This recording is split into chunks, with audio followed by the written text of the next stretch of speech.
اعوذ باللہ من الشیطان الرجیم، بسم اللہ الرحمن الرحیم۔ خالد بن ولید رضی اللہ تعالیٰ عنہ کی کہانی، قسط نمبر 8۔ حضرت خبیب رضی اللہ تعالیٰ عنہ اور حضرت زید رضی اللہ تعالیٰ عنہ چپ چاپ کھڑے تھے۔ ان کے چہروں پر کوئی خوف نہ تھا، گھبراہٹ نہیں تھی، ہلکی سی بے چینی بھی نہیں تھی۔ خالد ہجوم کو چیرتا ہوا آگے چلا گیا۔ وہ قریش کے سردار کے جنگجو بیٹے خبیب رضی اللہ تعالیٰ عنہ نے خالد کو دیکھ کر بڑی بلند آواز سے کہا، تیرا قبیلہ ہم دونوں کا خون بہا کر اس مقدس آواز کو خاموش نہیں کر سکتا جو غار حرا سے اٹھی ہے۔ لا اپنے قبیلے کا کوئی نامور لڑکا اور میرے ہاتھ کھلوا دے، پھر دیکھ کون کس کے خون سے پیاس بجھاتا ہے۔ میدان جنگ میں پیٹھ دکھانے والوں، زید نے گریدار آواز میں کہا، تم نے شکست کا انتقام ہمارے بھائیوں کی لاشوں سے لیا۔ تمہاری عورتوں نے احد کے میدان میں ہماری لاشوں کے کان اور ناک کاٹ کر ان کے ہار اپنے گلوں میں لٹکائے۔ آج 4 برس بعد مدینہ کی طرف جاتے ہوئے خالد کو خبیب رضی اللہ تعالیٰ عنہ اور زید رضی اللہ تعالیٰ عنہ کی للکار اور تانے صاف سنائی دے رہے تھے۔ وہ زید کے تانے کو برداشت نہیں کر سکا تھا۔ آج 4 برس بعد اسے یہ تانا یاد آیا تو بھی اس کے جسم میں جھرجھری لی۔ اسے احد کے میدان کا وہ منظر یاد آیا جب ابو سفیان کی بیوی ہند نے حمزہ رضی اللہ تعالیٰ عنہ کی لاش کا کلیجہ نکال کر اپنے منہ میں ڈال لیا تھا اور چبا کر اگل دیا تھا۔ اسی عورت نے اپنے ساتھ کی عورتوں سے کہا تھا کہ وہ مسلمانوں کی لاشوں کے کان اور ناک کاٹ ڈالیں۔ ان عورتوں نے اس کے آگے کان اور ناکوں کا ڈھیر لگا دیا تھا۔ ہند نے ان کانوں اور ناکوں کا ہار بنایا اور اپنے گلے میں ڈال دیا تھا، اور وہ پاگلوں کی طرح میدان میں ایک گیت گاتی اور ناچتی پھرتی تھی۔ اس منظر کو اس کے خاوند ابو سفیان نے پسند نہیں کیا تھا۔ خالد نے تو نفرت سے منہ پھیر لیا تھا۔ 3-4 ماہ بعد 2 مسلمان جن کے ہاتھ رسیوں سے بندھے ہوئے تھے اسے تانا دے رہے تھے۔ وہ اوچھے طریقے سے انتقام لینے والا آدمی نہیں تھا۔ وہ یہاں سے کھسک آیا اور اہل قریش کے ہجوم میں گم ہو گیا۔ اسے اس قبیلے کا ایک آدمی مل گیا جو ان دونوں آدمیوں کو پکڑ لایا تھا۔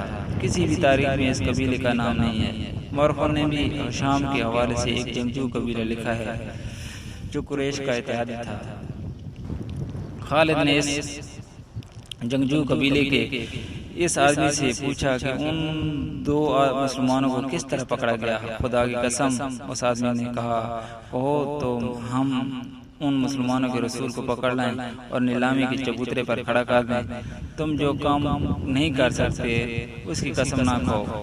خالد نے کہا، مجھے بتاؤ کہ ان 2 کو کہاں سے پکڑا گیا ہے۔ یہ 6 تھے، ایک شخص نے جواب دیا۔ ہم نے احد میں مارے جانے والوں کا انتقام لیا ہے، آئندہ بھی ایسے ہی انتقام لیتے رہیں گے۔ ہمارے قبیلے کے کچھ آدمی مدینہ میں محمد صلی اللہ علیہ وسلم کے پاس گئے اور کہا کہ وہ اسلام قبول کرنے آئے ہیں۔ انہوں نے یہ بھی کہا کہ ان کا پورا قبیلہ اسلام قبول کرنے کا ارادہ کر چکا ہے، لیکن پورا قبیلہ مدینہ نہیں آ سکتا۔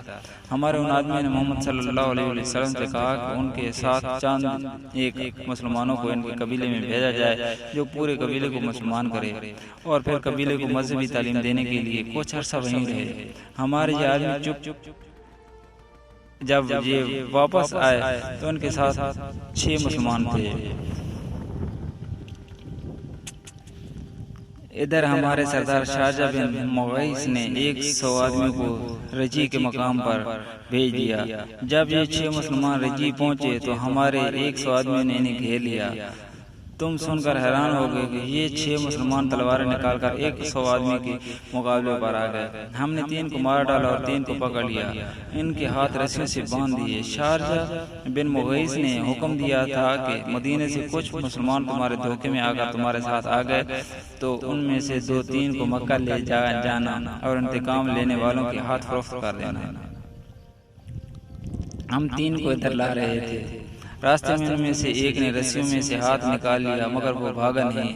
وہ اتنا پھرتیلا تھا کہ اس نے ہمارے ایک آدمی کی نیام سے تلوار نکال لی، کیونکہ اسے ہم نے نہتا کر رکھا تھا۔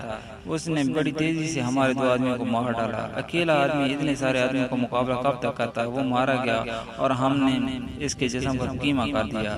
یہ 2 رہ گئے۔ ہم نے ان کے ہاتھ اور زیادہ مضبوطی سے باندھ دیے اور یہاں لے آئے، اور تم خوش ہو؟ خالد نے اسے تنزیہ کہا۔ محمد صلی اللہ علیہ وسلم کیا کہے گا؟ اہل قریش اور ان کے دوست قبیلے اتنے بزدل ہو گئے ہیں کہ اب دھوکہ دینے اور 6 آدمیوں کو 100 سے مروانے پر اتر آئے ہیں۔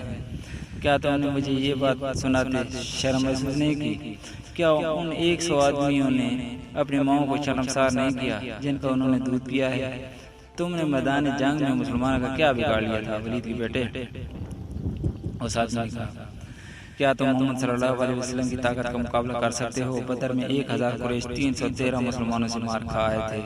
احد کی لڑائی میں محمد صلی اللہ علیہ وسلم کے پیروکار کتنے تعداد میں تھے؟ 700 سے کم ہوں گے، زیادہ نہیں۔ قریش کتنے تھے؟ ہزاروں۔ سن لیا خالد بن ولید محمد صلی اللہ علیہ وسلم کے ہاتھ میں جادو ہے، جہاں جادو چلتا ہے وہاں تلوار نہیں چل سکتی۔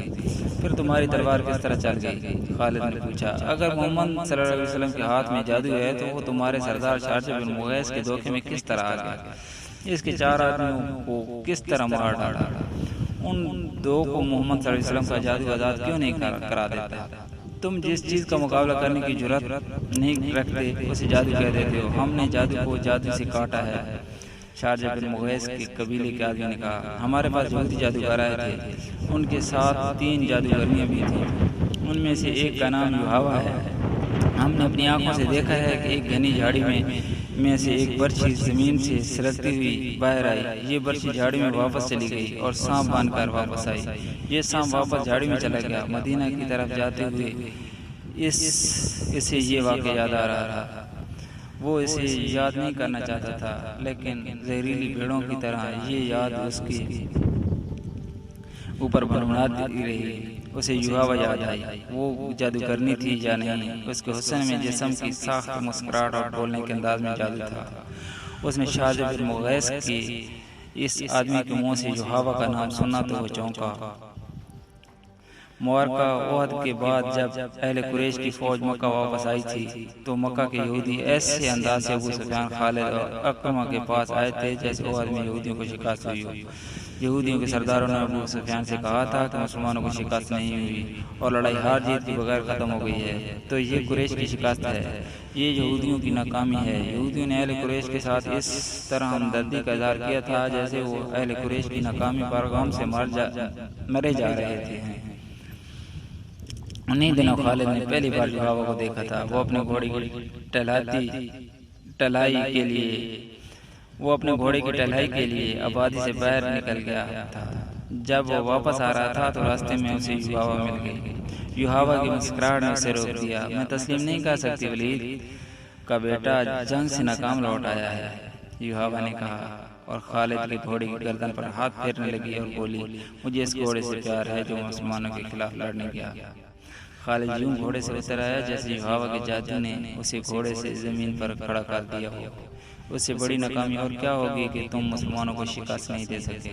یوحوا نے کہا تمہاری شکست ہماری شکست ہے، اب ہم تمہارا ساتھ دیں گے، لیکن تمہارے ساتھ ہوتے ہوئے بھی تم ہمیں اپنے ساتھ نہیں دیکھ سکو گے۔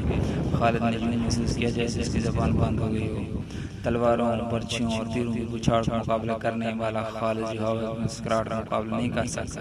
اگر یہودی ہمارے ساتھ نہیں ہوں گے تو ہمارے کس کام آ سکیں گے؟ خالد نے پوچھا۔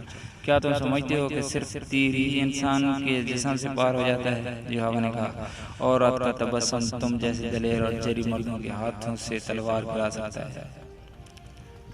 خالد اس سے کچھ پوچھنا چاہتا تھا لیکن کچھ پوچھ نہ سکا۔ یوحوا نے اس کی آنکھوں میں آنکھیں ڈالی اور پھولوں کی پھنکڑیوں جیسے ہونٹوں پر تبسم آ گیا۔ یوحوا آگے چل پڑی۔ خالد اسے دیکھتا رہا۔ اس کے گھوڑے نے کھر مارا تو خالد اپنے آپ میں آ گیا۔ وہ بڑی تیزی سے گھوڑے پر سوار ہوا اور چل پڑا۔ کچھ دور آ کر اس نے پیچھے دیکھا۔ یوحوا رک کر اسے دیکھ رہی تھی۔ یوحوا نے اپنا ہاتھ ذرا اوپر کر کے لہرایا۔ اب جب کہ 2 مسلمانوں کو نیلام کیا جا رہا تھا اور خالد کو ایک آدمی نے بتایا تھا کہ ان مسلمانوں کو کس طرح دھوکے میں لایا گیا ہے اور اس آدمی نے یوحوا کا نام بھی لیا تھا، تو اس نے ارادہ کر لیا کہ معلوم کرے گا کہ یوحوا نے وہ جادو کس طرح چلایا ہے۔ اسے اپنے قبیلے کا ایک سرکردہ آدمی مل گیا۔ اس سے اسے پتہ چلا کہ یہ مسلمان اہل قریش کے ہاتھ کس طرح آئے ہیں۔ 3-4 سرکردہ یہودی یوحوا اور 3 اور یہودیوں کو ساتھ لے کر شارجہ بن مغیث کے پاس چلے گئے۔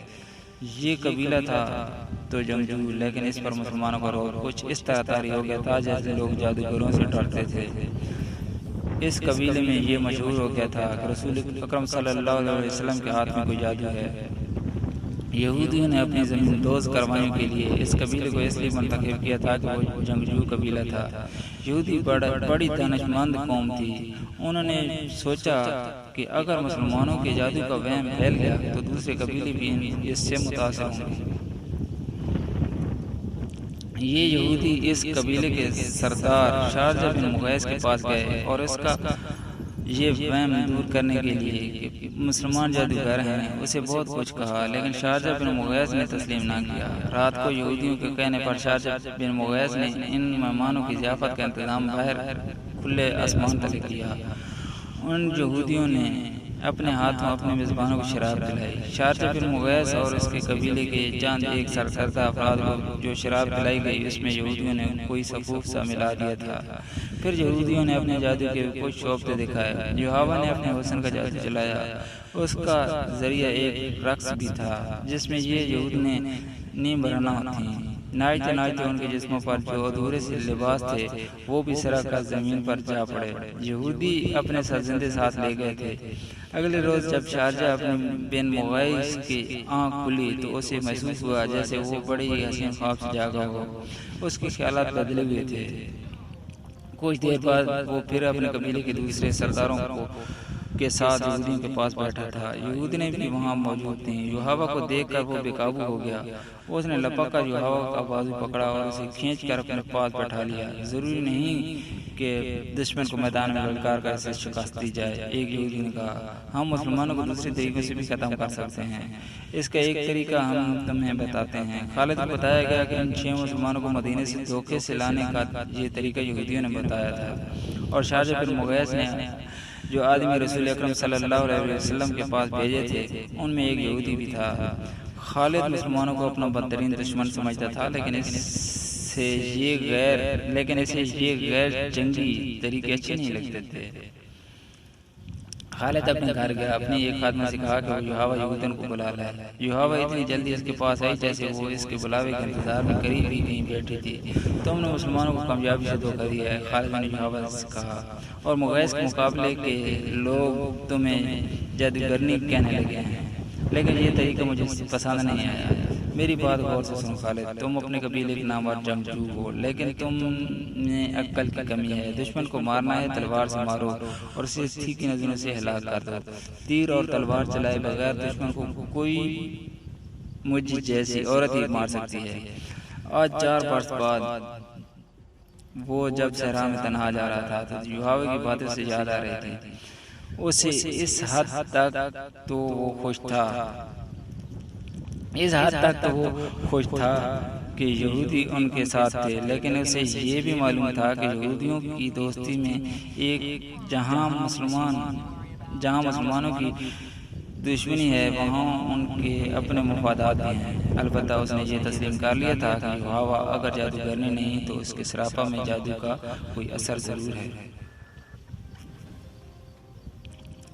خالد کا گھوڑا مدینہ کی طرف چلا جا رہا تھا۔ اس کے ذہن میں پھر خبیب بن عدی اور زید بن الدسنہ رضی اللہ تعالیٰ عنہ آ گئے۔ لوگ ان کی بولیاں بڑھ کر دے رہے تھے۔ آخر سودا ہو گیا اور قریش کے 2 آدمیوں نے بہت سے سونے کی عوض خرید لیا۔ یہ دونوں آدمی ان دونوں صحابیوں کو ابو سفیان کے پاس لے گئے۔ ہم نے اپنے عقیدے سے ہٹ کر محمد صلی اللہ علیہ وسلم کے پاس چلے جانے والے ان 2 آدمیوں کو اس لیے خریدا ہے کہ ان اہل قریش کے خون کا انتقام لیں جو احد کے میدان میں مارے گئے تھے۔ انہیں خریدنے والوں نے کہا، ہم انہیں آپ کے حوالے کرتے ہیں، آپ قریش کے سردار و سالار ہیں۔ ہاں، ابو سفیان نے کہا، مکہ کی زمین مسلمانوں کے خون کی پیاسی ہے، ان 2 مسلمانوں کا خون اپنی زمین کو پلا دو۔ لیکن مجھے یاد آ گیا ہے کہ یہ مہینہ جو گزر رہا ہے ہمارے دیوتاؤں عزا اور حبل کا مقدس مہینہ ہے۔ یہ مہینہ ختم ہو لینے دو، اگلے دن انہیں کھلے میدان میں لے جا کر لکڑی کے کھمبوں کے ساتھ باندھ دینا اور مجھے بلا لینا۔ خالد نے جب ابو سفیان کا یہ حکم سنا تو وہ اس کے پاس گیا. مجھے آپ کا یہ فیصلہ اچھا نہیں لگا. خالد نے ابو سفیان سے کہا, ہم دگنی اور تگنی تعداد میں ہوتے ہوئے اپنی زمین کو مسلمانوں کو خون نہیں پلا سکے تو ہمیں حق حاصل نہیں کہ 2 مسلمانوں کو دھوکے سے یہاں لا کر ان کا خون بہایا جائے. ابو سفیان, کیا آپ جانتے ہیں کہ مسلمانوں کو دھوکہ دینے والی 3-4 عورتیں تھیں؟ کیا آپ اپنے دشمن سے یہ کروانا چاہتے ہیں کہ اہل قریش اب عورتوں کی آڑ میں بیٹھ گئے ہیں؟ خالد ابو سفیان نے باروب لہجے میں کہا, خبیب اور زید کو میں بھی اتنا ہی اپنے قریب سمجھا کرتا تھا جتنا تم انہیں اپنے قریب سمجھتے تھے. تم اب بھی انہیں اپنے قریب سمجھ رہے ہو اور یہ بھول رہے ہو کہ اب یہ ہمارے دشمن ہیں. اگر تم انہیں ذات کرانا چاہتے ہو تو لو اس سے 2 سونا لے آؤ اور ان دونوں کو لے جاؤ. نہیں, پردے کے پیچھے سے ایک گریدار نسوانی آواز آئی. یہ ابو سفیان کی بیوی ہند کی آواز تھی. اس نے غصے سے لڑتی ہوئی آواز میں کہا, حمزہ کا کلیجہ چبا کر بھی میرے سینے میں انتقام کی آگ سرد نہیں ہوئی ہے.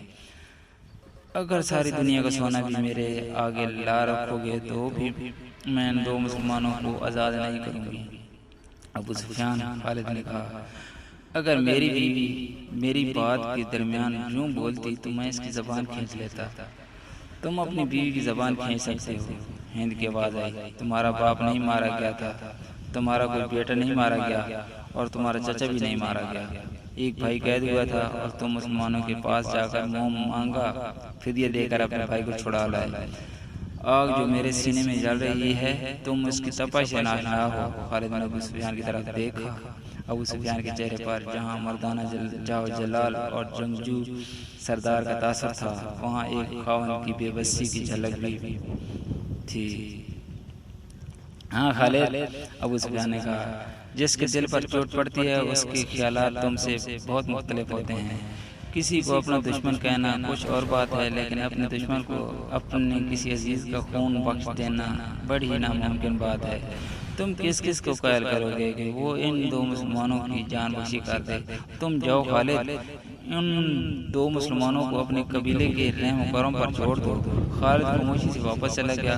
پھر خالد کو وہ بھیانک منظر یاد آیا جب باہر میدان میں لکڑی کے 2 کھمبوں کے ساتھ خبیب رضی اللہ تعالیٰ عنہ اور زید رضی اللہ تعالیٰ عنہ بندے کھڑے تھے.